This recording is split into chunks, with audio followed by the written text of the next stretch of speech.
Saudara-saudari terkasih, selamat pagi. Mari kita awali permenungan kita pagi ini, Senin 15 Februari 2021, Pekan Biasa ke-6, dengan tanda kemenangan Kristus.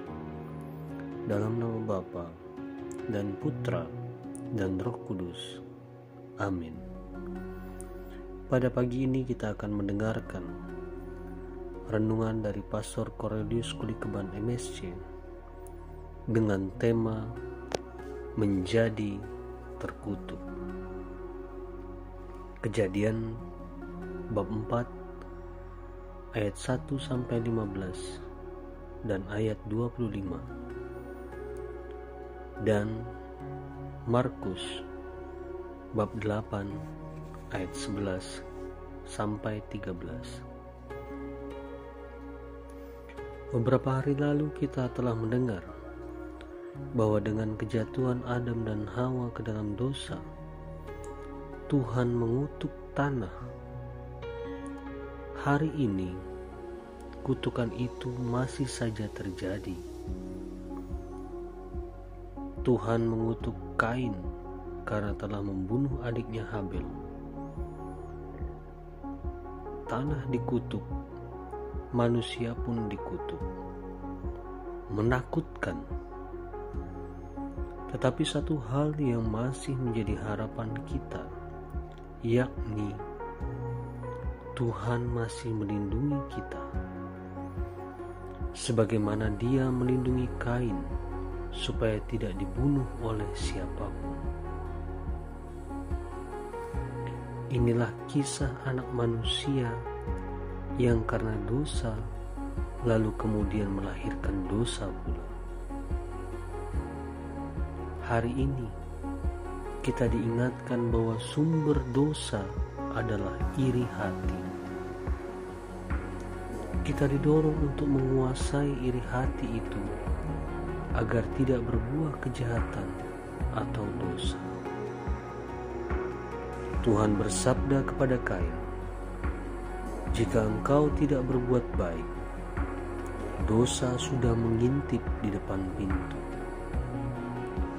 Dosa itu sangat menggoda engkau, tetapi engkau harus berkuasa atasnya."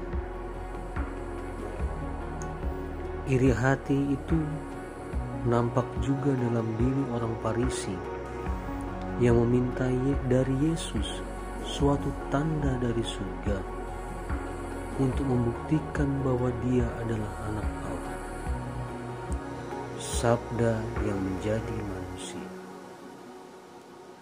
Namun apapun tandanya, jika hati sudah dipenuhi dengan iri hati dan benci, mereka tidak akan percaya. Maka Yesus meninggalkan mereka. Iman tidak membutuhkan tanda spektakuler, sebab iman tumbuh lewat pengalaman hidup kita, sekecil apapun.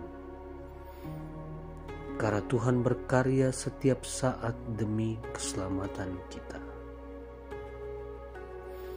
Dosa telah menjadikan kita sebagai orang terkutuk, tetapi Yesus Sang Sabda yang tinggal di antara kita telah menunjukkan jalan bagi kita untuk berubah dan menjadi anak-anak Allah yang berpasrah agar mampu keluar dari sebuah lingkaran dosa. Karena itu, kalahkanlah iri hati dengan iman, agar kita tidak bertekuk lutut di hadapannya. Bercermin pada nasihat kepada Kain, "Jika engkau tidak berbuat baik, dosa sudah mengintip di depan pintu." Saudara, mari kita berubah, karena betapapun kita hidup dalam dosa, kasih-Nya kepada kita tidak berubah. Salam Kornofu, hati baru. Marilah kita berdoa. Allah Bapa yang Maha Kasih, Engkau tetap melindungi dan mengasihi kami, walaupun kami selalu jatuh dalam dosa. Marilah berdoa. Allah Bapa yang Maha Kasih, Engkau tetap melindungi dan mengasihi kami, walaupun kami selalu jatuh dalam dosa. Kuatkanlah kami agar mampu bangkit kembali dan menjadi putra-putrimu yang taat pada kehendak-Mu. Demi Kristus Tuhan dan pengantara kami. Amin. Dalam nama Bapa dan Putra dan Roh Kudus. Amin.